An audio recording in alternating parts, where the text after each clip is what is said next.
आगरे के अंदर घूमने के लिए इसकी मिनी ताज एक तो ताज है इसमें मिनी भी तो है नहीं मिनी ताज उसको बोला जाता है क्योंकि पूर्णिमा की रात को ताज दिखाया था ना वैसे ही ताज करके दिखाया था उसको मिनी इधर उधर मुड़ना है सीधे आते हैं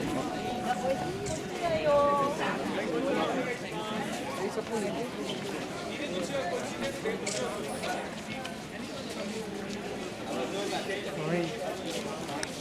what do you say?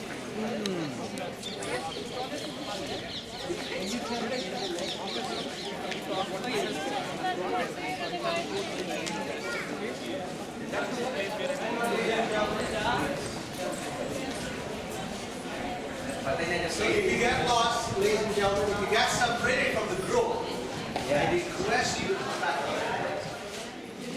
Just like And we entered from there. we are going to make a circle. You must have noticed the facade to that side made of sandstone, right in the center of the archway. The tour will have the house. We are going that way, then walk around and come back to the arch. So if you get lost, if you're getting tired, things like that. You need to take a rest. Just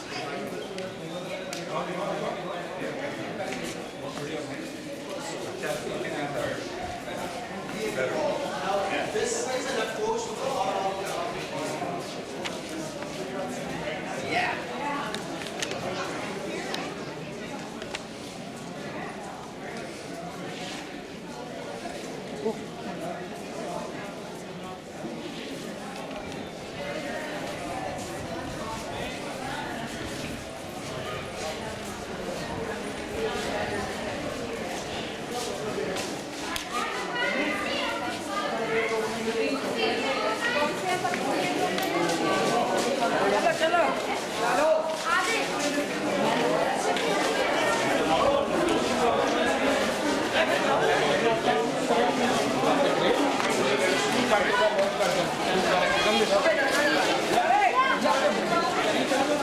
This way, this way.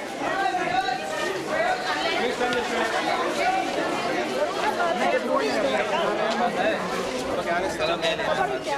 Lease कहाँ है?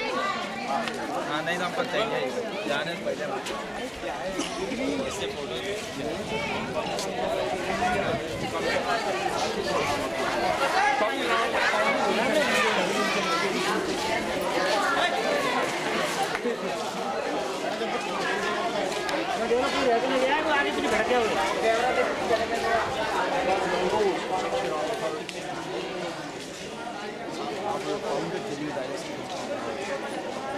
Yeah, I have your time.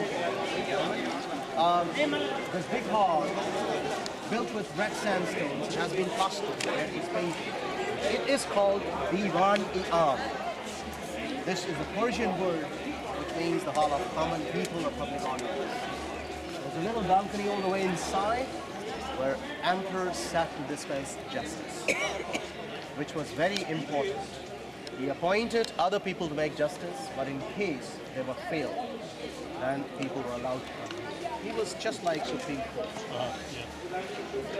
And he was helped by his intellectuals, by his wife sometimes, to have a good advisor. Wives and princes would sit on either side, behind the curtains of the screens, to view what was happening there. The rest of the people would sit on the ground there. They didn't have tables.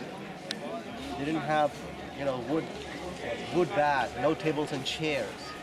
So they sat on the floor. They had slightly raised platform which was covered with thick carpets and mattresses on top. And in this interesting style of architecture, it is again a fusion of Indian and Islamic, Indo-Saracenic or Indo-Islamic. Round and lofty columns along with the scalloped arches, which is Indian and Islamic, and the slanting roof, the shade around, supported by the brackets, flat ceiling inside. That's more Indian. It's a combination. They had lack of Muslim artisans. They brought some from Central Asia, but majority of artisans who worked, they were Indians. They brought them from various parts of India. Rajasthan, Gujarat, Agra, known as the city of the stone harbors. We have the quarries of sandstone. When did cremation become universal. No, actually, cremation is for Hindus, not for Muslims, and the Mughals were Muslims, so they were actually buried. Hindus are being cremated, Jains are being cremated, Sikhs are cremated, Buddhists are cremated, but then Muslims are buried. So they have graveyards. Hindus are having the cremation ground, where we cremate the dead, collect the ashes, and then immerse the ashes into the river Ganges. So the body, which is made of 5 elements, dispose of with the 5 elements. The nature, nourishes us, and nature kills us. When we play with the nature, then the nature makes the balance. This is what is happening now, because nature is also impure. Because we ourselves are impure as well.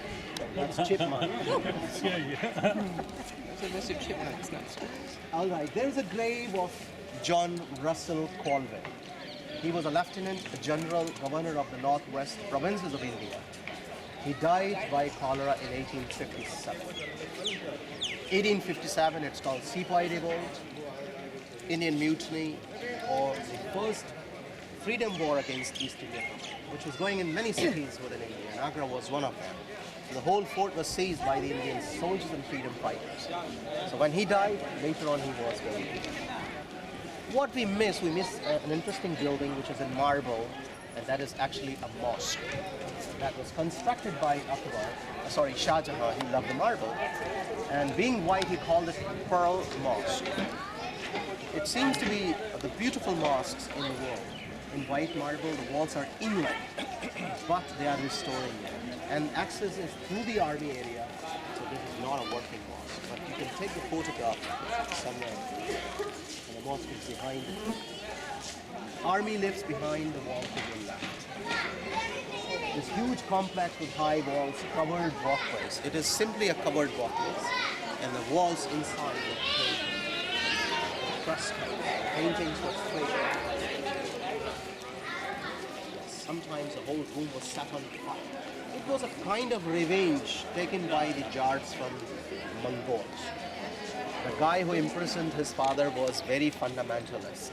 He reimposed the pilgrimage taxes on non-Muslims, and it is said some Hindu temples were destroyed by him. So they got annoyed. When he passed away, then they attacked this area and took over and vandalized Jats. And they took a lot of things from here. The Jats were very, very strong. It was Bharatpur, which is the city in Rajasthan, was a strong regime of Jats. And the Marathas were from south, from central part of India. They were very strong. They even defeated British once. But when British regained the power and captured it, at the same time they captured it.